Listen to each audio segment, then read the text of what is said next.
Hello, everyone. Good morning. Good morning. Welcome to the Addison Public Library's Twitch stream. It's been a bit of a hot minute.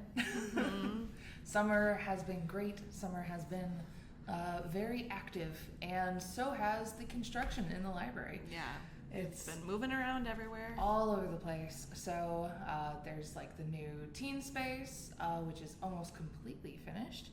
But right now, if you come to the library, you're going to see all these temporary walls that are all over the place. It's a little bit of a maze, but hey, there's staff everywhere and there's signs everywhere to help you find your way around and find what you're looking for.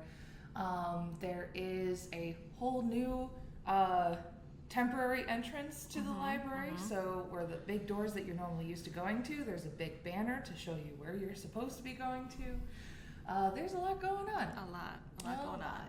So, and there's also a possibility that our streams could be riddled with, construction noises. Yeah, it quieted down a little bit, but that could mean that they're gearing up for another round. That's of true. Yeah. Sawing, drilling. I don't know. I don't know what happens behind the walls. Electric-y, worky stuffs. Yeah. Who knows? But yeah, it's been quite an adventure. And, sometimes it's just not the best time to stream, but other times it is. So we had the opportunity, so we were taking it. We had the opportunity, and we also had an idea for what to talk about. Because there is one particular movie out in the world right now that is, it's definitely become like the obsession of many a teenager. It has been Many a millennial, many a kindergartner. Yeah, a lot of everybody, really. Yeah. We're not exempt from that, really. Yeah. And obviously, we're talking about K-pop Demon Hunters, which is a really fun movie. A really fun movie. 4 songs of the summer, more at least. But Yeah. I think there's technically 4 that are in the Like on top the charts and stuff. Yeah. Like all these. I love that. Like these songs have on their own just have hit top charts on everything. Because they're very fun. Very fun. We had a big vote, and I think the most popular one was Golden. Yeah. Very, very shortly followed by Your Idol, and then like I'm trying to read the sign backwards. Takedown was pretty high up. Yeah, I know. Like I've got like the results over there. Yeah. We're like looking through the paper. But yeah, we have had a lot of fun with it. There's like we've got multiple requests for like coloring pages, and all sorts of things. And so, we also have a bunch of book displays about books that, if you like K-pop Demon Hunters, you might like these. Yeah. And K-pop Demon Hunters has a lot of different interests, I feel. Yeah. So, K-pop Yeah. is one.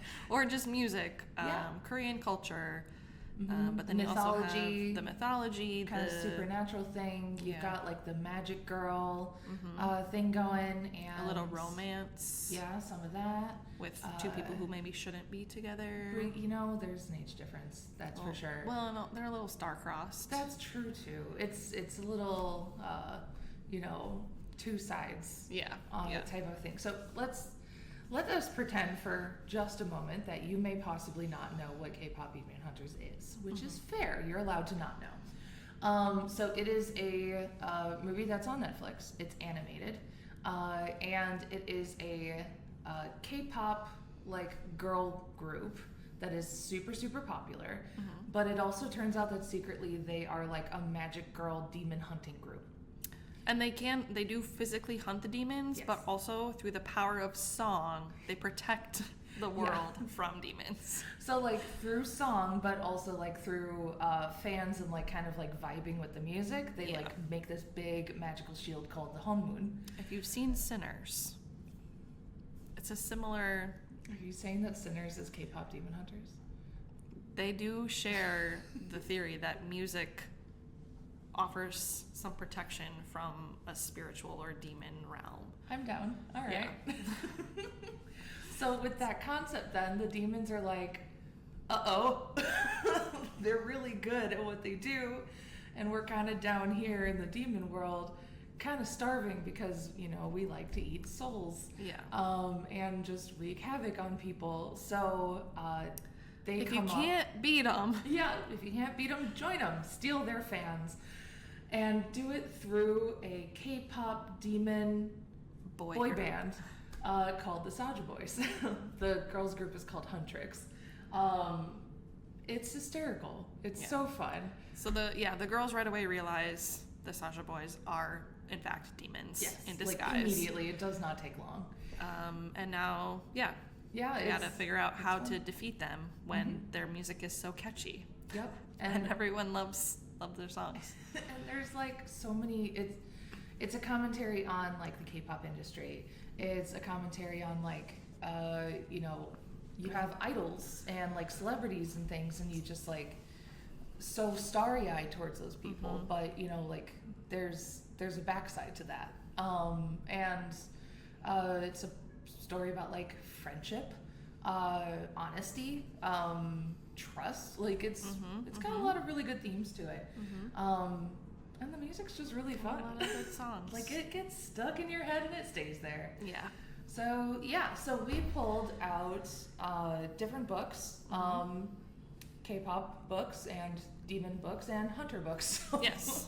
Those were the buckets. Yep. That I feel like made the most sense.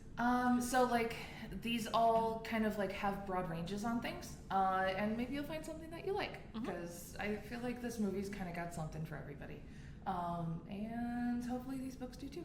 Yep. Alright. So you want to start us off? Sure. Starting off with the K-pop category. K-pop. So my first one is K-pop Confidential. Very fun cover. This is about Candace, and Candace is like the perfect Korean daughter. You know, she does well in school, doesn't have any like fights with her parents or anything like that. And she's also training to be a K-pop idol, and trying to be perfect at that as well. But one thing about the K-pop world is there's no dating allowed. That's right. There's like, if you date, it's a scandal. Yes. And like, there's a lot of drama about it. There's a lot of drama. In actual real world, like it's very much forbidden type of a thing. And if you all of a sudden come out and you're like, I'm dating somebody or I married somebody, you could get proper canceled. Yeah. Then you're not an wild. idol anymore, because we need our idols to be single. But so that we can have all these like fantasies. Yes. And stuff. But that might be a problem for Candace, because she's falling in love. Uh-oh. So she needs to decide, is she willing to risk her friendships, her relationships, a potential relationship for her dream, which is to be an idol? Is it worth it to be an idol, to be a K-pop idol? Yeah. That's or something to think should about. she just, weather the scandal and maybe have true love? Choices. Choices. So this is Fireworks. Super cute. Just look at that cover. You know what it's about. Is that a kitty? A cat. There's a cat and also Two like, cats. on the back. You can look at them. They're so cute. So Lulu, this is Lulu. She's about to go to college. This is her last summer before college. And she has all these different plans of things and how she wants her summer to go. And then her childhood friend turned K-pop idol shows up. And he's taking a break, kind of a forced break from, he returns from South Korea.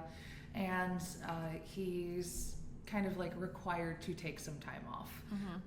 And they start hanging out and he's around and it's a romance. What do you expect? Yeah. Honestly. Childhood bestie. Yeah. Now he's a your celebrity. Childhood friend. And, she's also like a bit starstruck and kind of nostalgic. And she's like, is he actually who I remember him to be? Or am I like kind of like, what's different? But also like, he's really famous now. He couldn't possibly want me. So she's got like some insecurities there too. But are they gonna do their romancy thing? Is it gonna fall apart? We know the answer. Well, where do we have it shelved? Where do we have it shelved? In romance. This one's shelved in fiction. So that tells you something. Yeah. Could be different. Could be different. You never know. Yeah. But the fun thing is, like, if you want romance, you know what you're getting. Yeah. This would be childhood like a fun... bestie, regular person celebrity. Totally. Yeah. Lots of good times. All right, my other K-pop one is I'll Be the One. Oop, there we go. Okay. I read this one a while ago. I think like when it came out. We did it for summer reading, didn't we? We did not, but it is a read-alike, I think, to some that's summer it. reading we've done. We did one very similar. Yeah, this one's very cute. What's her name? Sky. Sky's our main character, and Sky has one dream, and that's to be a K-pop star, K-pop idol. And she auditions for a basically like, so you want to be the next K-pop idol. She auditions and she nails her audition. The judges love her. They love her singing, her dancing, her style, everything, and she makes it onto the show.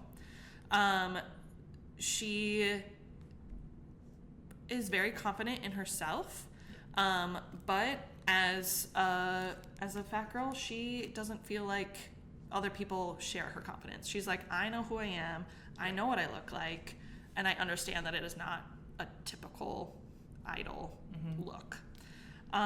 So I would say it's not her own, like, the struggle is not from herself, the struggle is from the outside world. Yeah, it's not her coming of age, it's the society's coming of age. Yeah. She's like, I know I'm good. Like, Yeah. I've got this. But her making it on the show, she feels like is a great step. She's like, great, I can show people who I am, that I can sing, that I can dance, I can keep up with everyone. Yeah. On top of that, she is partnered with, do we have this one? Yeah, we do have this one in romance. Of course. She's partnered with Henry Cho, who is another one of the competitors, but he is already a celebrity. He's a model, but he's trying to change careers. He wants to sing, he wants to dance. They're partners, and so his insecurity is that he believes people only see what he looks like. He does have the look, right? Yeah. He's already a model. He's like, I want to show them that like I can do other things, that I have more of a personality than just someone who can wear clothes. So he does have some insecurities to work through. But as their partners, they get to work together, they have practices together. Sky is wondering, like, they have this chemistry, is it real, or is he just really good at like acting, basically? Like, can you trust it? Can you trust it? Yeah. Because feels like they're gonna fall in love. So yeah, that's I'll Be the One. It is very cute. It's very sweet. Yeah, I like this one. Maybe we should do it for summer reading. Yeah, things to think about. Yeah, We'll have it in the reserve. Maybe you'll see it in the future. I'll Be the One.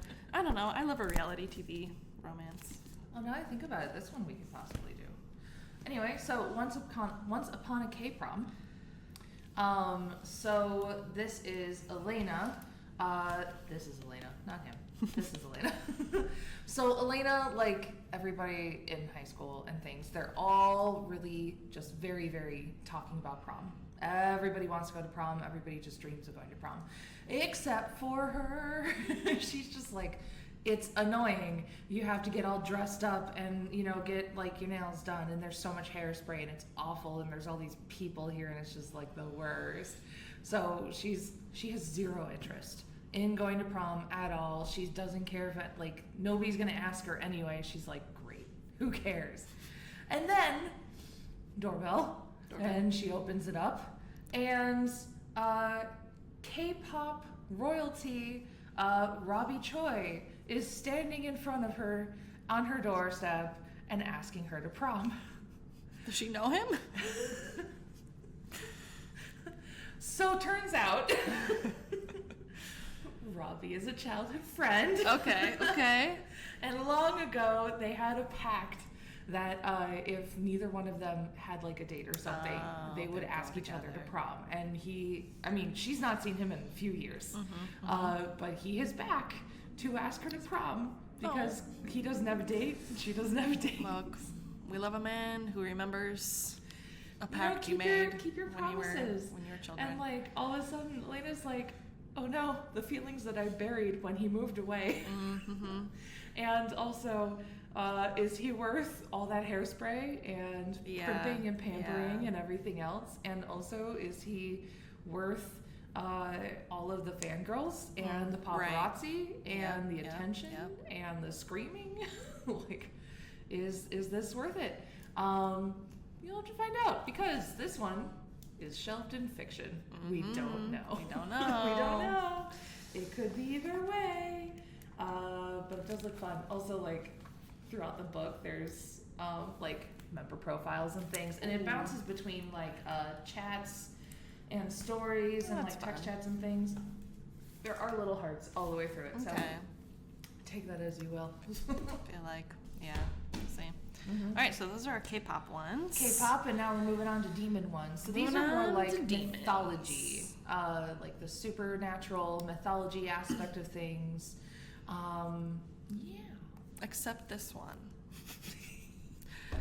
Gorgeous, gruesome faces. This one is less mythology and more like, it's in horror. It's a thriller. Ooh, fun. The demons here could be demons from our past.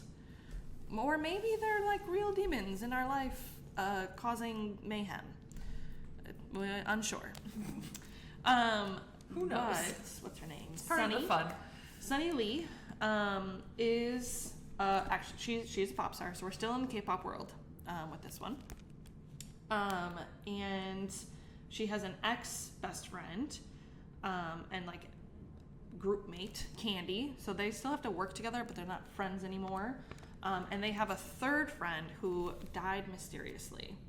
So between the three of these girls, they have a lot of demons. Okay. Like metaphorical demons in their past. Internal demons. Yeah.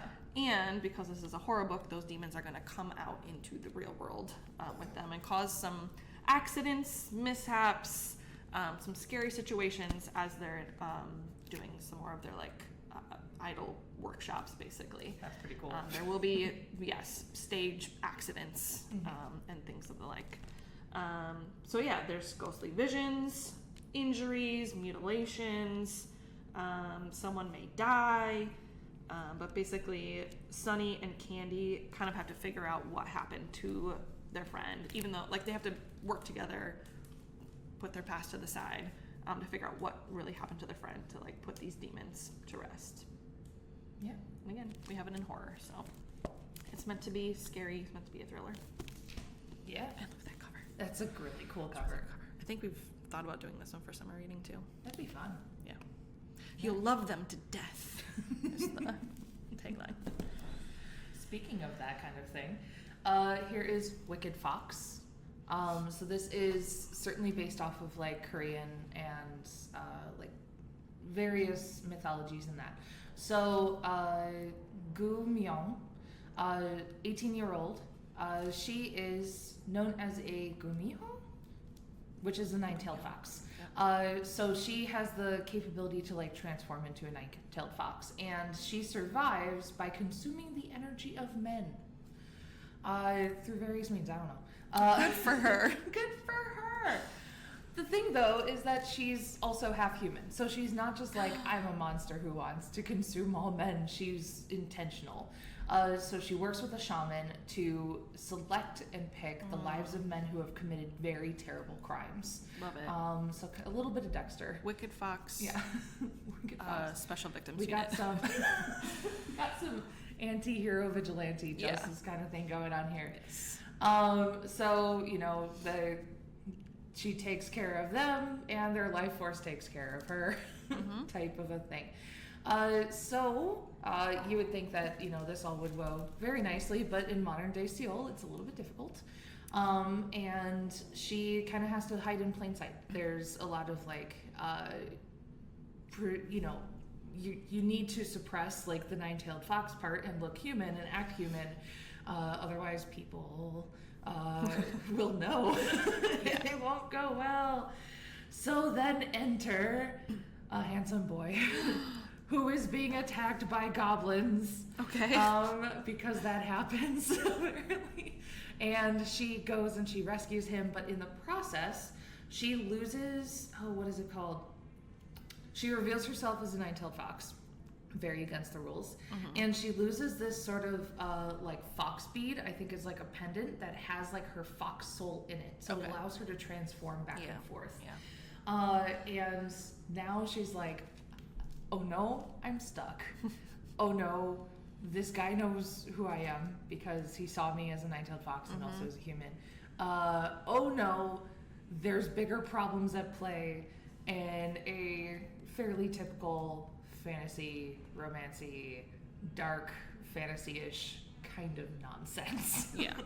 So, will they get her fox meat back? Will she want to turn back into a nine-tailed fox? Because the far longer that she spends away from that, the more she's like, actually, it's kind of nice to not have to devouring the life essence of men, yeah, and to keep my life force up. Maybe I want to give this up, but also like there's a purpose to why that creature exists. So it's a lot of back and forth and all. But it is modern day. It is modern day. Okay. Yeah. So like I think she goes to school and all this other stuff too. So cool. It's very fun. But has that sort of like dual identity thing to it, which is also common within the movie too. Yeah. But yeah, it's good. If you want to give that one a shot. Wicked Fox. Yeah, Wicked Fox. All right, my other demon one is historical mythology. The Girl Who Fell Beneath the Sea. Can't really see it because of our sticker, but The Girl Who Fell Beneath the Sea. And this is based on a Korean myth. It is a retelling of the Korean legend, The Tale of Shim Cheong, so the setup for the story is every year there are storms, and the people believe that these storms come from an angry sea god, basically. And the belief is if we sacrifice someone to the sea god, he will calm the storms. As you do. Yes. And of course they have to sacrifice a beautiful maiden. Because why not? Because why not? And so then in the next storm season, everyone is pretty sure that the maiden that they sacrifice is going to be Shim Cheong, who is the most beautiful girl in the village. Of course. Our main character is Mina. Mina's older brother is in love with Shim Cheong. Of course. So her older brother is like, well, I'm clearly not going to let this happen. When it's time to sacrifice her, I will just go and save her. Yeah. And Mina's like, okay, but then you will die. So Mina instead sacrifices herself for her brother and for her brother's beloved. So now she is in the sea god's realm and realizes that the sea god is actually asleep. And there's something else happening beneath the sea. So with the help, the sea? Yes, under the sea. She doesn't turn into a mermaid, unfortunately. Oh, lame. But she does have some help with so it's a motley crew of demons and spirits. So she sets out to wake the sea god because even further back in their history, the sea god protected them. But they believe that now he is cursing them. Right. They don't but know in why. reality, he fell asleep. In reality, he's falling asleep. Something else is cursing and them. because he's asleep, he can't protect. Right. So she's going to go wake the sea god, but of course, there are forces down below that do not want the sea god awoken. Yep. So she will That need sounds fun. Yep. I'm adding that one to my list. Yeah. Yeah. Nice. Cool. It is fun. So this is Hunter by Mercedes Lackey, and it is I think it's a trilogy. I read these a long while ago. So this goes off of, the reason I picked this one is because it's got like so much references to like mythology, but also to like fairy tales and fiction and stuff. So like what happened is in the world, the disarray happened. It's like the name that they called it for this big event where basically like rips in the universe happened and magic flowed through, and with it came all of the various monsters of legends. Okay. Everything A from disarray. Yeah, everything fits. from minotaurs to Jabberwockies. So Jabberwockies are from Alice in Wonderland, and minotaurs are from like Greek mythologies and stuff. And so too did Alebrijes. So are like spiritual dogs, hounds of types that like attach themselves to humans. They're just like, hey, you're cool, we like you. And the magic also gave some people magic as well. So those people become hunters of the monsters and demons and things. And the hounds have attached them as like working partners with the hunters. So you have a cool like dynamic between the hunters and their pack. Some have like 2 hounds, or some have like this main character, Joy. She's got like 7. And then she just keeps getting more. Anyway, like it's really cool. It's a lot of fun. It's they have different hunting styles and whatnot. So this story in particular, this is also good if you like Hunger Games, if you like Percy Jackson 2, if you like a lot of different like sort of dystopian-ish world things, because like the world has just been wrecked, and now like civilization has held firm in like these big, very protected city-states, a little Attack on Titan-y in that way. So Joy lives in this sort of like way in the mountains sort of monk village. Like she's supposed to be like the only hunter there, her and her mentor. Turns out though, actually there's like a massive community of hunters. They just keep it super quiet because they don't want the capital to know about it. Sure. So she gets word from the capital that they want her in the capital, and she's like, I don't want it. And they're like, you must, otherwise someone will come and investigate and find out everyone we know here is hunters, and then that would ruin our life. So she goes, gets entwined, and it's all like all of the hunters that work in the capital are like celebrities. Cameras follow them around and follow them on their hunts.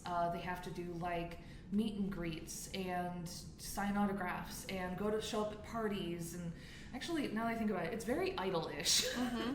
And while she's doing that, hating it, and while she's hunting, loving that, she's making friends. You really get to know like a lot of the other hunters, and you also find out that there's a lot of corruption, and there's some controversies. There's who is this magical elf demon person who keeps on like stalking her and seems to be taking a very particular interest in her, and she's like, what do you want with me? And he's just like, magic. Anyway. It's giving me like Bender vibes. Yeah, like this touches with like on a the lot different of stuff. like areas and the hunters who may not have all revealed themselves. I would say so. I loved them. They're really fun. Yeah. Like, it's a good series. And like I listened to them on audiobook. Great audiobook. Like, it's a lot of fun. Read this one. Mostly so we never have to weed it. It's so good. I love them. So before we go on to the next category, which is the K-pop hunters part, this one kind of goes demon. It's demon and hunting. Oh, okay. The last one kind of did too.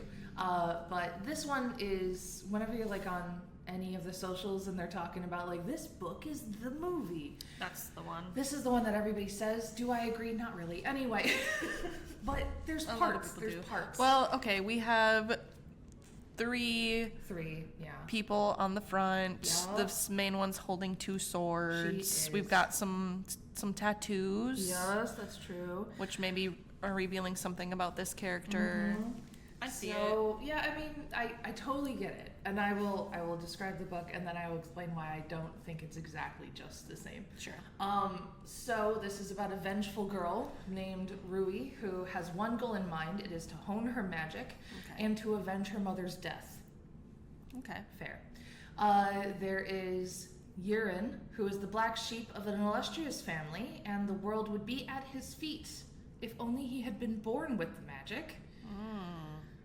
And Nikai, who is a reaper who was serving the 4th king of hell, and his master just disappears one day. They saw him. There was this whole exchange with another one of the kings of hell, and like there was a favor, and he like goes to his office, his like lab, and nobody saw him ever again. And it is throwing everything out of balance. Like there's now years later, everything's out of whack. And Nakai is, you know, he not only lost his master, but also his best friend in one fell swoop. So Rui is part of a demon hunting protection group. I'm not really sure if they're secret or not. Anyway. And, you know, she's sort of like a stand on her own, very strong character. And just so angry all the time. But she is just like, I must become the best. I need to achieve these things, and I will avenge my mom.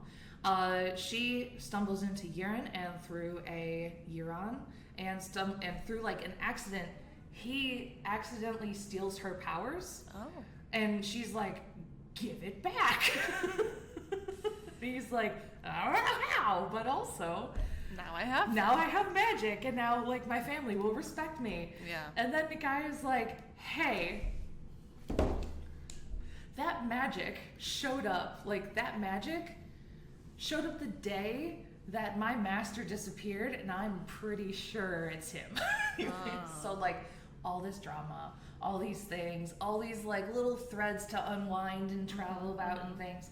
It absolutely plays along with like Korean mythology, and you have like that kind of like undertone. I do think it's like in Seoul or somewhere very similar in that. So it's very fun. It's definitely a darker fantasy. Yeah. There's 100%, you know, romantic, interesty things, possibly a little bit of a love triangle thing going on here too.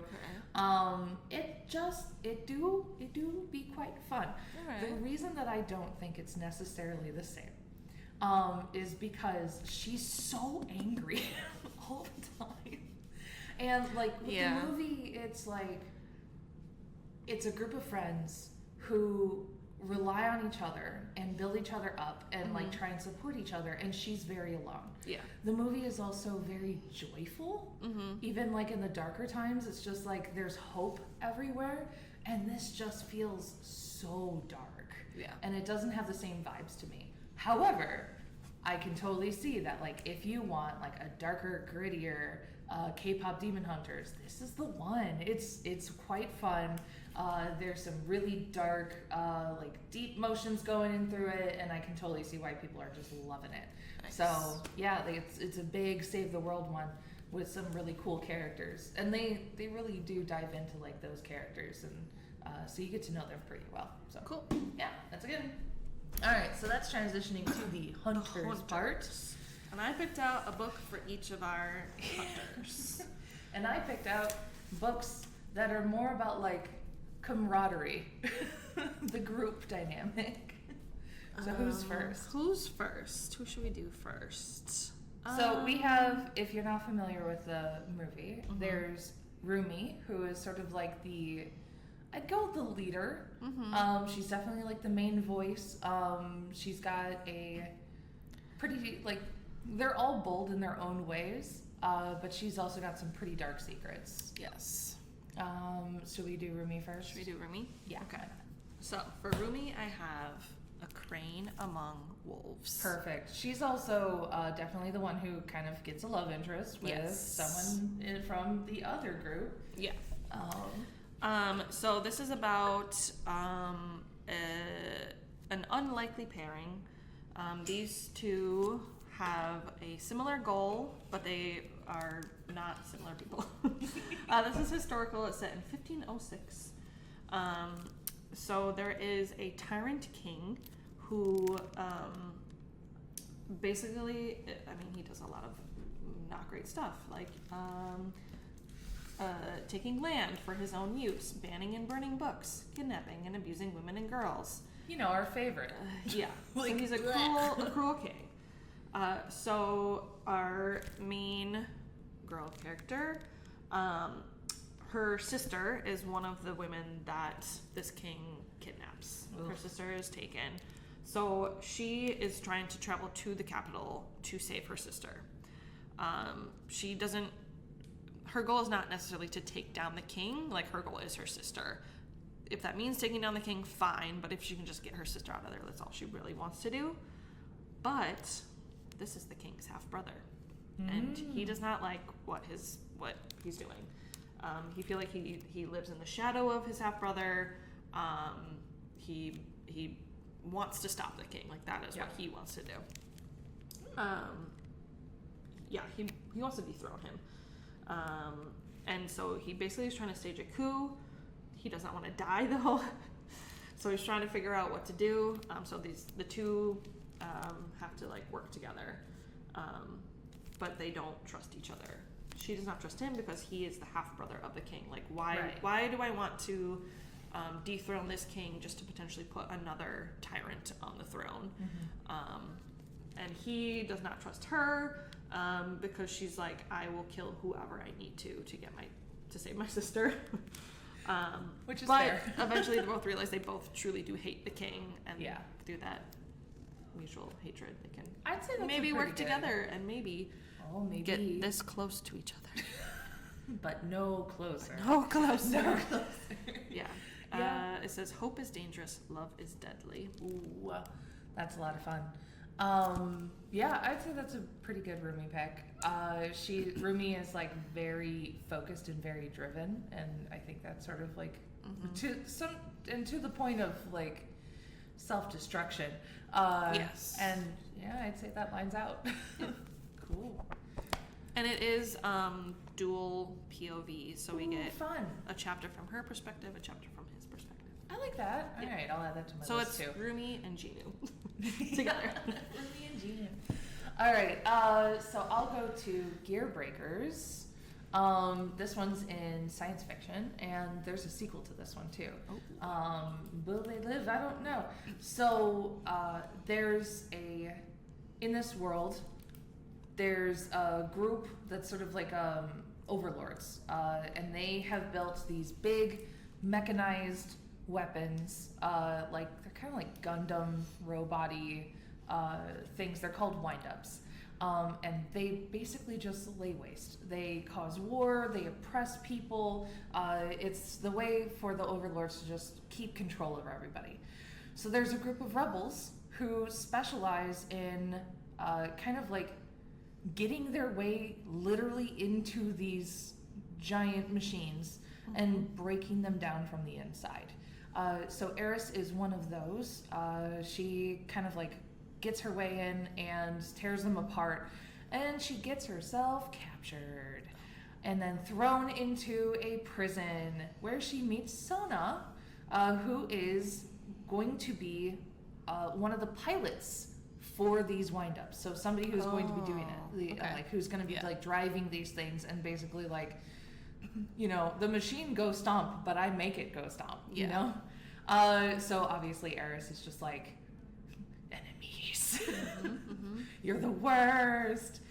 And then we find out that Sona is infiltrating the pilot program so that she can be accepted into and become like a pilot, so that she can tear down the system from the literal inside as well.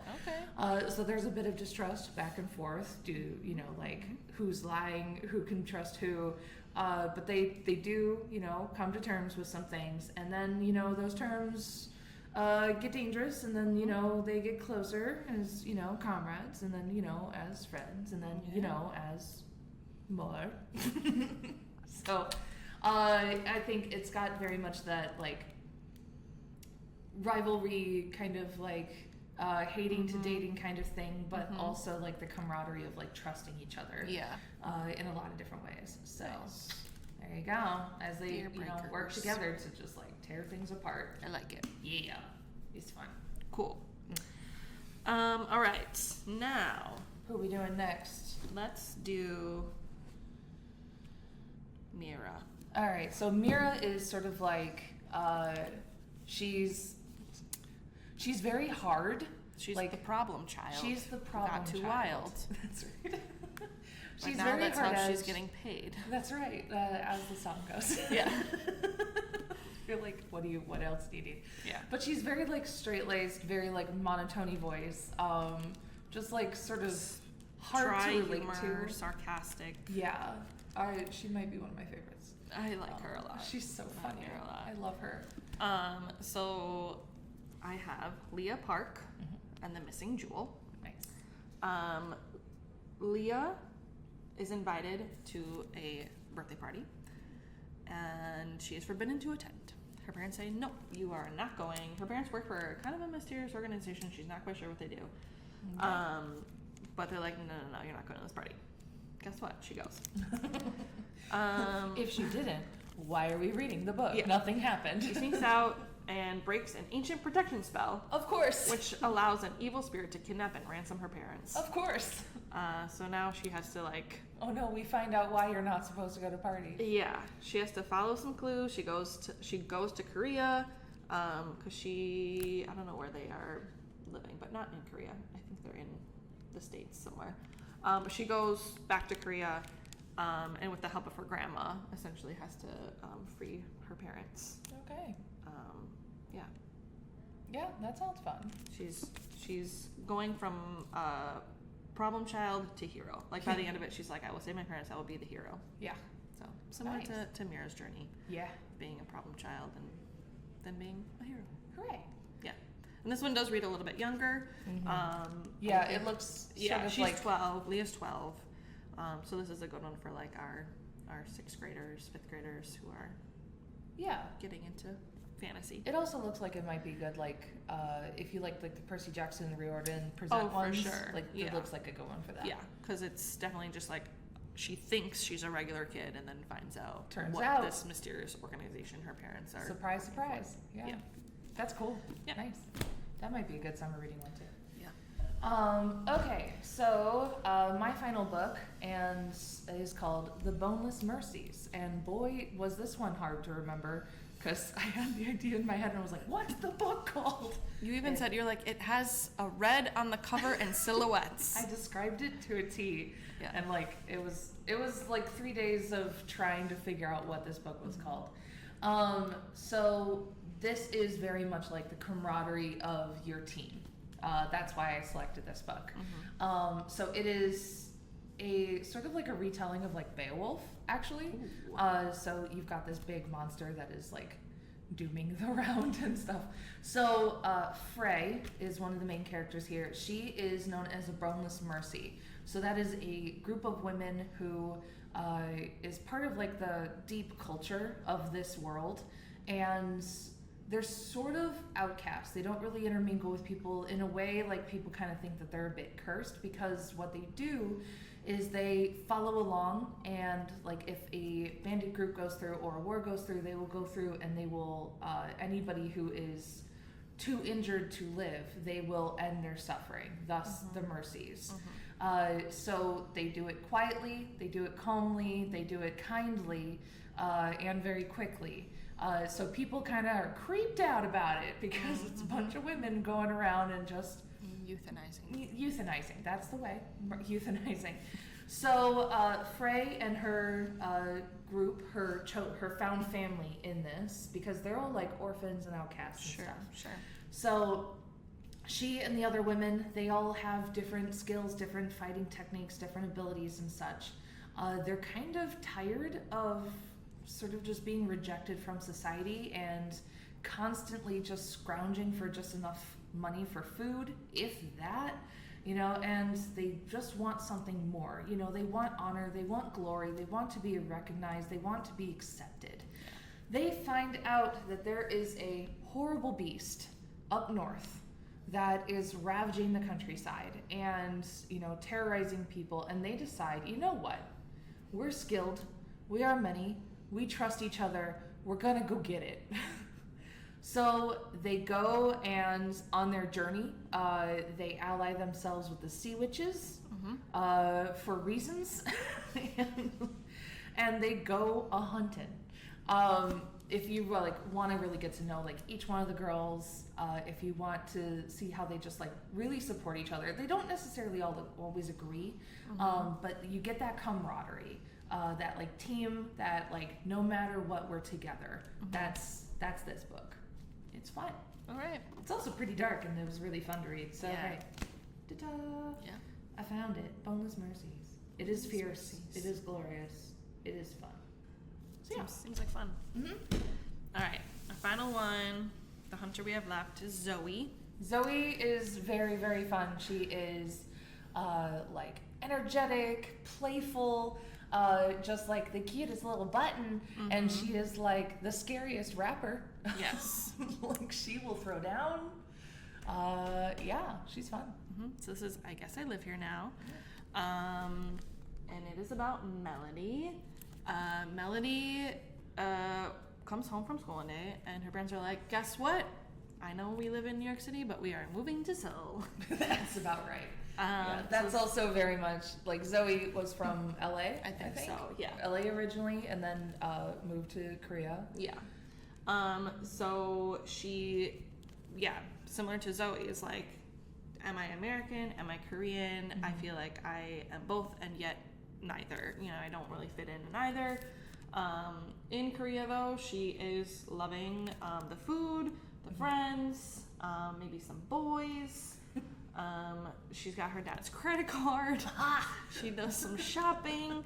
We have this one in fiction, so there's not necessarily like, boy, that there's a romance, but like there's flirting, there's fun. But then maybe there's like some things beneath the surface where she's like, oh, it's not like, I'm not living a perfect life now. And she kind of has to realize that like no matter where she goes, there she is. Yeah. You are who you are. You are who you are. And she has to figure out, who am I in Korea? Who am I in America? Is it the same person, or am I changed depending on where I am? That's cool. But yeah, it's like a fun, like this one thing describes it as a romp. Romp through Korea. So like, that's kind of fun. I would picture like the movie version having like a shopping and eating montage of just like, ooh, look at all these fun things that I have. That's cool. Yeah. Yeah, it's the prequel. Nice. Good vibes. All right, so yeah, them's all the books. We've got lots of them. So yeah, tons. You got tons. Stacks. Yay! Stacks on stacks on stacks. And there's more. There Where are these more. came from. If you are like, this is the part I like about K-pop Demon Hunters, I'm sure we could find a book to match. Even if you're just like, I'm not particularly interested in like the Korean aspect of things, I like this aspect of the story. We have so many books. And we also have so many librarians who are really good at finding things. Yeah. So yeah, feel free, come stop by the Addison Public Library, hang out with us, and let's find you something good to read. Are there tons of graphic novels that this applies to as well? Yeah, there are. Yeah. Like we have Sailor Moon. There's a few that like we personally don't have, but we can get a hold of like different kinds of like Magic Girl comics and stuff. There's one that I'm like still desperately wanting to read, but it's always checked out, is a manga called The Yakuza's Bias, about like a Yakuza like mafia-ish member, or like he's a leader and he's obsessed with like this K-pop idol. He gets like everybody else obsessed with it. It's pretty funny. But like that looks great. We've got a lot of different things to read about and enjoy. So especially in these. I feel like it's a good end of summer. Yeah, it's a good time. Yeah, the movie's just fun. The music is fun, and we got books for all of it. So, hooray! That was loud. All right, well, I think that's it for this time. We'll see you all next week. See you next week. All right, have a good one. Bye. Bye.